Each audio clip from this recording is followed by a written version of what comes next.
The key motivation to study integration was finding areas of regions in the plane. Given a function on the interval, the integral when it exists represents the area under the graph. A rectangle in R2, the Cartesian product of two intervals, can be thought of as an analog of the interval in R. Given a function from a rectangle to the set of real numbers, the region under the graph would be typically three-dimensional. Thus, we can ask what is the volume under the graph.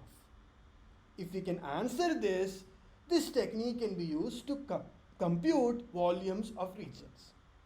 Interestingly, using similar ideas as before, we can make this precise. Let us start with a simple function, namely the constant function. Notice that in this case, the region that is trapped between the graph of this function and the xy plane is given by a cuboid. And we know how to find the volume of a cuboid. Thus, we can find the volume under the graph for this particular function. Now, can we use this idea to understand the volume that's trapped under the graph of a more general function like the function that we started with?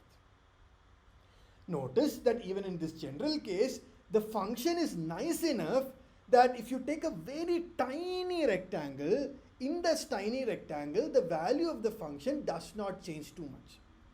Therefore, if we pick an arbitrary value of the function in this tiny rectangle, we can approximate this function in this rectangle by that one value.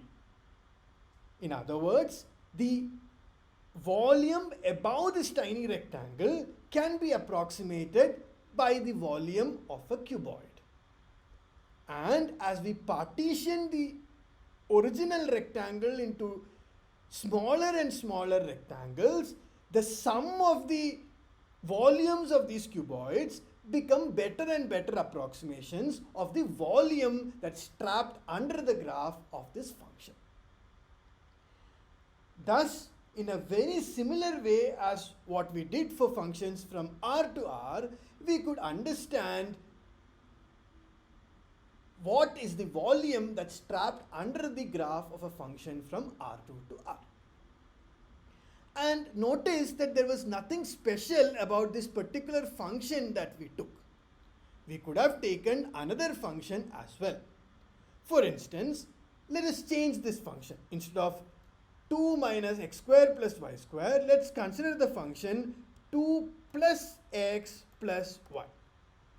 Notice that the graph of the function looks different as it should be, and I took the value 2 because I wanted the graph to be above the xy plane. That is something I wanted, and that's why I took 2 plus x plus y. Otherwise, in this rectangle, the value of the function might be less than 0. And this is something I did not want. Okay. Now, once we take this, again, as we increase the fineness of the partition, we get better and better approximation of the volume that's trapped under the graph of this function. Thus, notice that this technique can be used for a large class of functions. Okay? And now notice something completely different. To notice this thing that's completely different, let's go back to the original function just because the graph of the function looks better in some sense. So we are going back to the original function, which was 2 minus x square plus y square. Okay, let me take small y, right? So I am going back to the original situation, and in this case we are given some approximation, right? So let's make this approximation less fine for the ease of talking about it. And in this case, notice something. The entire array of cuboids can be looked at as several rows of cuboids. Row 1, row 2, row 3, row 4, row 5, row 6, row 7, etc. And let us focus our attention to the first row of cuboids. Notice that all these cuboids have the same width or depth. What is different for these cuboids is the area of their faces. Correct? And notice that if you think of as the think of the red line as the y-axis and the green line as the x-axis, then you get a curve when you keep y is equal to 1. If you keep y is equal to 1, you get a curve as follows, right? And the sum of the areas of these faces is roughly equal to the integral of this curve. In other words, the integral that you get when you fix y is equal to 1, gives you the sum of the areas of these faces. And that multiplied by this width gives you the sum of the volumes of the cuboids in this row. And this can be repeated for all the different rows.